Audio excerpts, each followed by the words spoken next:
श्री शिवाय नमस्तुभ्यं भक्तों।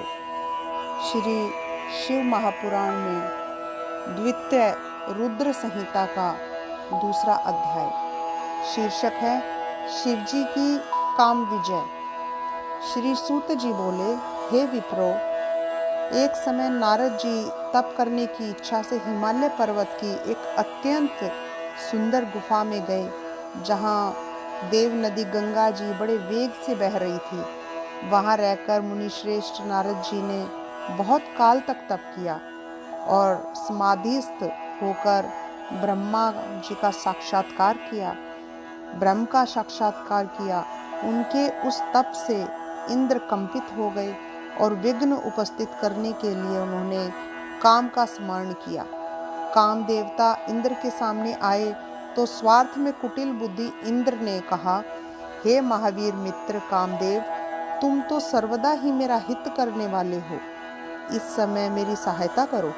हिमालय पर्वत की गुफा में नारद मुनि जी तप कर रहे हैं। वे मन में शिवजी को धारण किए अचल समाधि में मग्न है।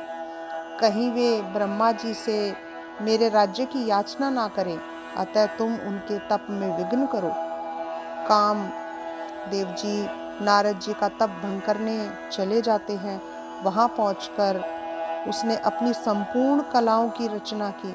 वसंत में नाना प्रकार का प्रभाव दिखाया, परंतु नारद मुनि के चित्त में कुछ भी विकार नहीं हुआ और शिवजी की कृपा से इंद्र का जो है वो गर्व नष्ट हो गया, क्योंकि इसी स्थान पर पूर्व काल में शिवजी भगवान ने तप कर काम को जलाकर भस्म कर रति को वरदान दिया था और यह कह दिया था कि यहाँ पर काम का कुछ भी प्रभाव नहीं होगा।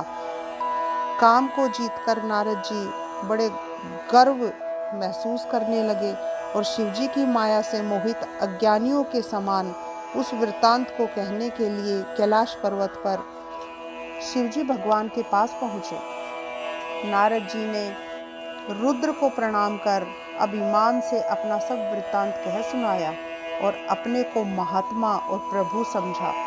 इस पर रुद्र जी ने कहा, हे तात नारद, तुम धन्य हो, परंतु यह बात जो तुमने मुझसे कही है इसको भगवान श्री हरि के सामने जाकर मत कहना और उनके पूछने पर भी तुम इस वृत्तांत को गोपनीय ही रखना।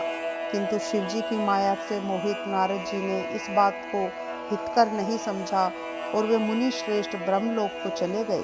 वहां जाकर ब्रह्मा जी को नमस्कार कर उन्होंने अपने तपोबल से काम विजय को कह सुनाया।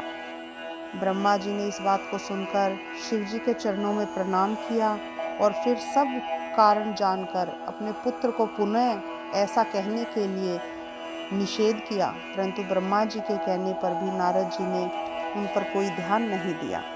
नष्ट बुद्धि वाले नारद जी अपना वृत्तांत कहने के लिए शीघ्र ही विष्णु लोक में विष्णु जी के पास पहुंचे। उनके आगमन का कारण जानते हुए भी विष्णु जी ने आदर से उठकर उनके आगे जाकर उनका सत्कार किया और अपने आसन पर बिठाकर शिवजी के चरण कमल का स्मरण करते हुए नारद जी से पूछा, हे तात, इस समय तुम कहाँ से आ रहे हो और यहाँ कैसे आए हो? हे मुनीश्वर, तुम धन्य हो, तुम्हारे आगमन से मैं पवित्र हो गया। विष्णु भगवान के इन वाक्यों को सुनकर गर्वित नारद जी मद से सहित अपना सब वृत्तांत कह गए।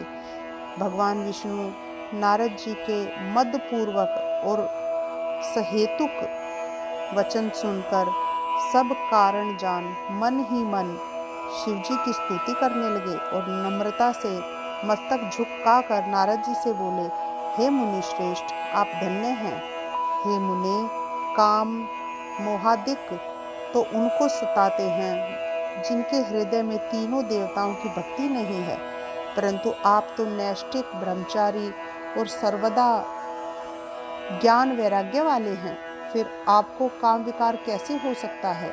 मुनि श्रेष्ठ नारद ने भगवान के इन वचनों को सुनकर हृदय में उन्हें नमस्कार किया और हंसकर भगवान से बोले, हे स्वामिन, यह सब आपकी कृपा है। ऐसा कहकर हरि को प्रणाम कर वे इच्छा अनुसार स्थान को चले गए। इस प्रकार श्री शिव महापुराण में द्वितीय रुद्र संहिता का दूसरा अध्याय समाप्त होता है।